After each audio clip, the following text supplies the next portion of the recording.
Hello friends, तो जैसा कि हमने इसके पिछले एपिसोड में देखा कि कमांडर वुजिन सिटी लॉर्ड के ऑर्डर पर जाओ फेंग को पकड़ने आए हुए थे, लेकिन जाओ फेंग वहां पर सरेंडर करने के लिए बिल्कुल भी तैयार नहीं था, जिसकी वजह से तो उनके दरमियान वहां पर फाइट स्टार्ट हो जाती है। लेकिन उस फाइट में हमें देखने के लिए मिलता है कि कमांडर वुजिन का पलड़ा काफी ज्यादा भारी था, जिस वजह से जाओ फेंग को वहां पर अपनी ट्रिक चलनी पड़ती है। लेकिन इस बात से कमांडर वुजिन काफी ज्यादा गुस्सा हो गया था। इसके बाद तो वो सीधा ही जाओ फेंग के पूरे परिवार को मारने के लिए उतर गया था। तो अब आगे आज के एपिसोड की स्टार्टिंग में हम उस टकलू और उसके बंदे को देखते हैं, जो कि वहाँ पर काफी ज्यादा डरे हुए थे। वहीं वो टकलू तो वहाँ पर कहने लगा था कि हमारे यंग मास्टर तो यहाँ पर हारने वाले हैं, अगर वो यहाँ पर हार गए तो फिर हमारा यहाँ पर क्या होगा। इस पर तो उसका साथी वहाँ पर कहने लगता है, अगर जाओ फेंग यहाँ पर हार जाता है तो हम इसका सारा इंजाम उसी पर लगा देंगे। हम साफ साफ इस बात से इनकार कर देंगे कि हम उसकी साइड थे। जिस पर तो वो टकलू भी राजी हो गया था।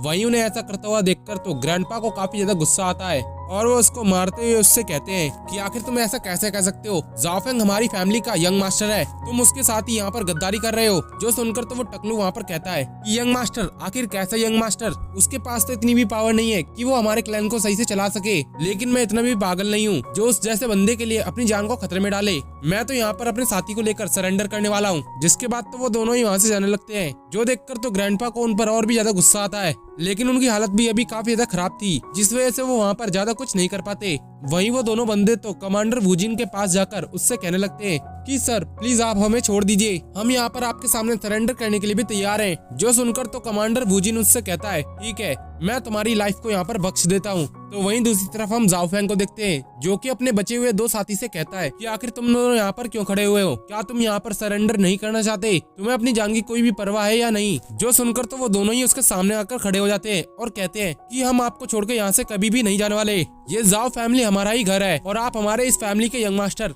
आखिर हम अपनी फैमिली को कैसे छोड़ सकते हैं। वहीं उनको इस तरीके से बात करता हुआ देखकर तो जाओ फेंग अपने मन में कहता है, मुझे लगता है कि इन लोगों की फीलिंग काफी ज्यादा सच्ची है, शायद इसी को एक फैमिली कहते हैं। जिसके बाद तो वो कमांडर वुजिन के सामने आते हुए उससे कहता है कि मैं जाओ फेंग इस फैमिली का यंग मास्टर होने के नाते मरते दम तक अपनी जाओ फैमिली को प्रोटेक्ट करूंगा। जो सुनकर तो वो दोनों ही बंदे काफी ज्यादा मोटिवेट हो जाते हैं। वहीं उन्हें ऐसी हरकत करता हुआ देखकर तो कमांडर वाइजुन उनसे कहता है कि तुम सिर्फ एक ट्रैश के अलावा कुछ नहीं हो। इतना कहकर वो उसकी तरफ बढ़ने लगता है। तो वहीं जाओ फेंग तो वहाँ पर कहता है कि लगता है अब यहाँ पर सही समय आ चुका है। जिसके बाद वो जुबाजी से कहता है कि जल्दी से मेरे एक्सपीरियंस पॉइंट्स बढ़ाना स्टार्ट कर दो।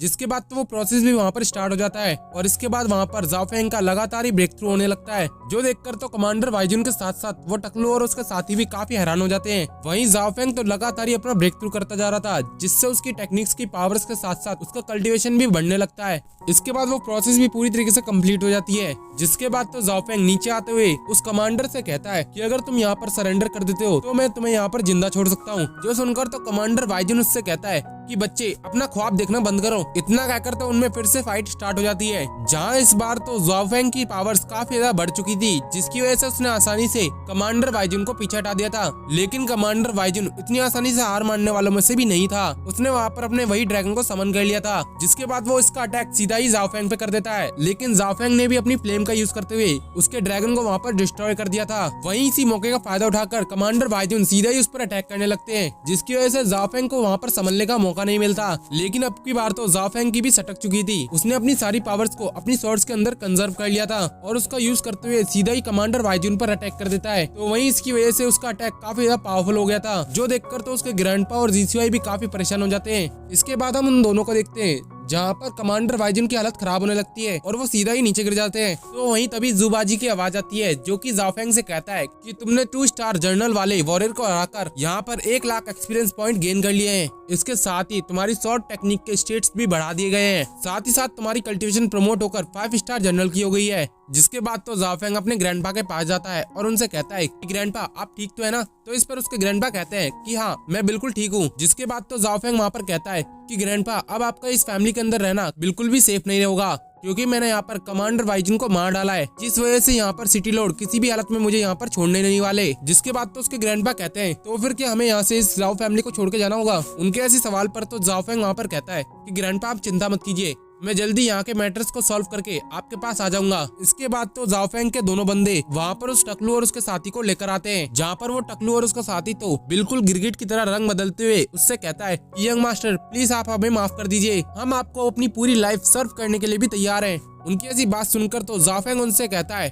कि तुम दोनों आगे से मुझे कभी भी यंग मास्टर मत कहना, और इसके साथ ही मैं अभी से तुम दोनों को अपनी फैमिली से बर्खास्त करता हूँ। आज के बाद तुम्हारा इस जाओ फैमिली से कोई भी कनेक्शन नहीं होगा। इतना कहकर तो जाओ फेंग वहाँ से जाने लगता है। वहीं उन दोनों की तो वहाँ पर खुशी का ठिकाना नहीं था। उनके लिए तो बस इतना ही काफी था कि वो दोनों यहाँ पर बच चुके थे। तभी वहाँ पर जाओ फेंग के बंदे उस टकलू से कहते हैं कि जल्दी से अपने साथी को लेकर यहाँ से निकल लो। उनके वहाँ से जाने के बाद तो ग्रैंडपा वहाँ पर कहते हैं कि जाओ फेंग बिल्कुल अपने फादर की तरह है। उसने बस यहाँ पर सिटी लॉर्ड के सोल्जर्स को बस इंजर्ड किया है, किसी भी सोल्जर की यहाँ पर डेथ नहीं हुई है। बिल्कुल यही स्टाइल इसके फादर का भी था। वो मासूमों को बिल्कुल भी हर्ट नहीं करते थे। मुझे आज इसे देखकर अपने बेटे की याद आ गई। इसके बाद हम वहाँ पर जुबाजी को देखते हैं, जो कि वहाँ पर कहता है कि जाओ फेंग, मैं भी देखना चाहता हूँ कि तुम इस सिस्टम की मदद से क्या क्या कारनामे करते हो।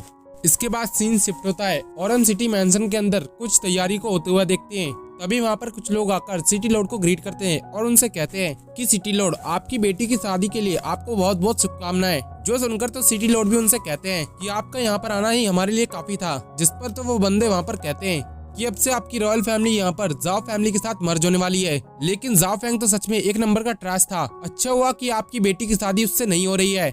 तभी वहाँ पर एक और बंदा उससे कहता है, लेकिन मैंने जाओ फेंग के बारे में सुना है कि उसकी स्ट्रेंथ अचानक से ही बढ़ना स्टार्ट हो गई है और यहाँ तक कि उसने तो सिटी लॉर्ड के बेटे को भी यहाँ पर घायल कर दिया है। मुझे तो इस बात का डर है कि कहीं वो लड़का यहाँ पर कोई ट्रबल क्रिएट न कर दे। उसकी ऐसी बात पर तो वहाँ पर सिटी लॉर्ड सीतू उससे कहते हैं कि तुम्हें चिंता करने की कोई जरूरत नहीं है। मैंने वहाँ पर कमांडर वाइजिन को भेजा है। वो उस जाओ फैमिली के अंदर जाओ फेंग का मसला पूरी तरीके से खत्म कर देंगे। या तो वहाँ पर जाओ फेंग को सरेंडर करना होगा या फिर वो वहाँ पर मर जाएगा। कमांडर वाइजुन का नाम सुनकर तो वो तीनों ही एकदम शांत हो जाते हैं और वहाँ पर कहते हैं कि ये तो बिल्कुल सही किया आपने। अगर वो वहाँ पर गए हैं तो पक्का ही जाओ फेंग का कोई ना कोई इलाज कर ही देंगे। लेकिन हम वहाँ पर जाओ फेंग को भी देखते हैं, जो कि उनकी ये सारी बातें यहाँ पर सुन रहा था।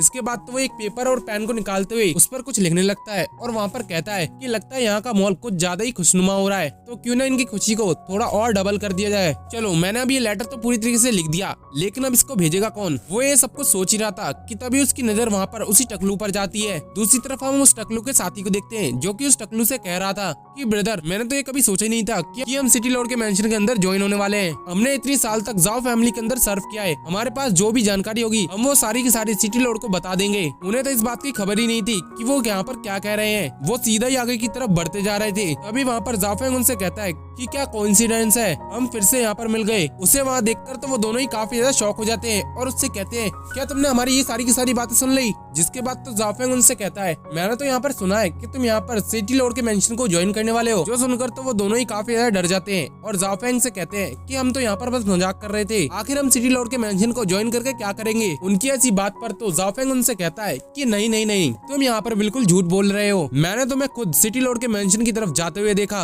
अगर तुम उस तरफ जा ही रहे हो तो क्यों ना तुम अपने साथ एक गिफ्ट ले जाओ।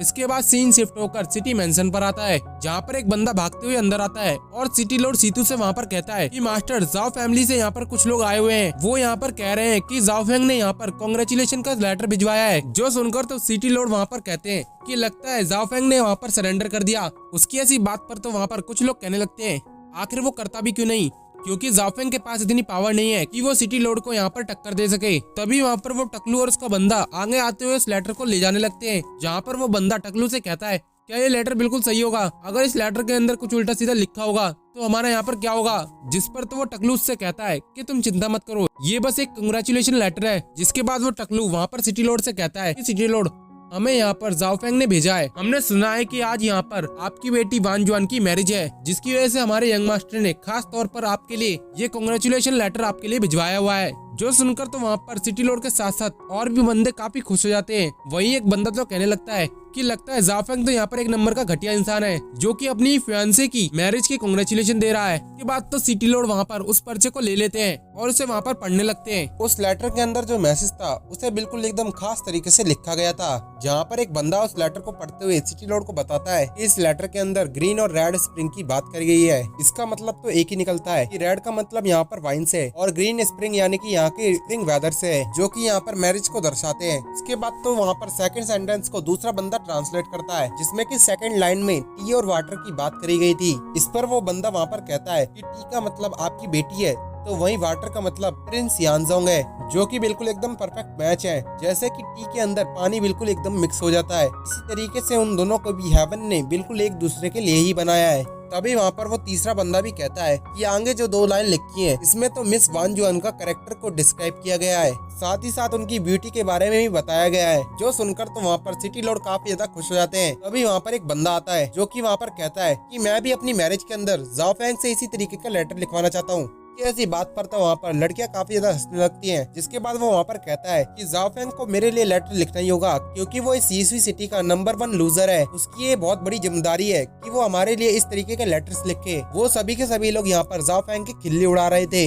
जिसके बाद तो सिटी लॉर्ड वहाँ पर कहते हैं कि तुम दोनों ने यहाँ पर काफी अच्छा काम किया, इसलिए मैं तुम्हें यहाँ पर इनाम देना चाहता हूँ। इतना कहकर वो अपने एक सर्वेंट को बुलाते हैं, जो देखकर तो टकलू और उसका साथी काफी खुश हो जाते हैं, क्योंकि उन्हें वहाँ पर काफी बड़ा इनाम मिल रहा था। लेकिन ये देखकर तो वहाँ खड़े लोग बिल्कुल जल जाते हैं और वहाँ पर सिटी लॉर्ड के कान भरते हुए उससे कहते हैं कि यहाँ पर एक गड़बड़ है। अगर इस लेटर की ऊपर की लाइन को मर्ज किया जाए तो यहाँ पर ये बनता है ग्रीन टी वान जुआन। यहाँ पर ग्रीन टी का मतलब तो काफी ज्यादा बेकार है, जिसे मैं अपने शब्दों में भी बयान नहीं कर सकता। जो सुनकर तो सिटी लॉर्ड को वहाँ पर काफी गुस्सा आता है। जिसके बाद तो सिटी लॉर्ड सीधा ही उस टकलू की गर्दन पकड़ लेते हैं और फिर उससे पूछते हुए कहते हैं आखिर ये क्या लिखा हुआ है। इस पर तो वो टकलू उससे कहता है कि मुझे इसके बारे में कोई भी जानकारी नहीं है। तभी वहाँ पर एक गार्ड भगते हुए आता है, जो कि सिटी लॉर्ड से कहता है कि सिटी लॉर्ड यहाँ पर बहुत बड़ी गड़बड़ हो गई है, कमांडर वाइजन यहाँ पर मर चुके हैं, जाओ फेंग ने ही उन्हें मारा है। जो सुनकर तो सिटी लॉर्ड को काफी गुस्सा आती है और वो वहाँ पर कहते हैं कि यानी कि उस जाओ फेंग के बच्चे ने अभी तक सरेंडर नहीं किया है और उसकी इतनी हिम्मत बढ़ गई कि उसने हमारे लिए इस तरीके की पोयम लिखी। सिटी लॉर्ड ने तो गुस्से में उस पेपर को ही जला दिया था। तो वहीं वो टकलू तो वहाँ पर कहने लगा था कि प्लीज प्लीज आप मुझे यहाँ पर छोड़ दीजिए।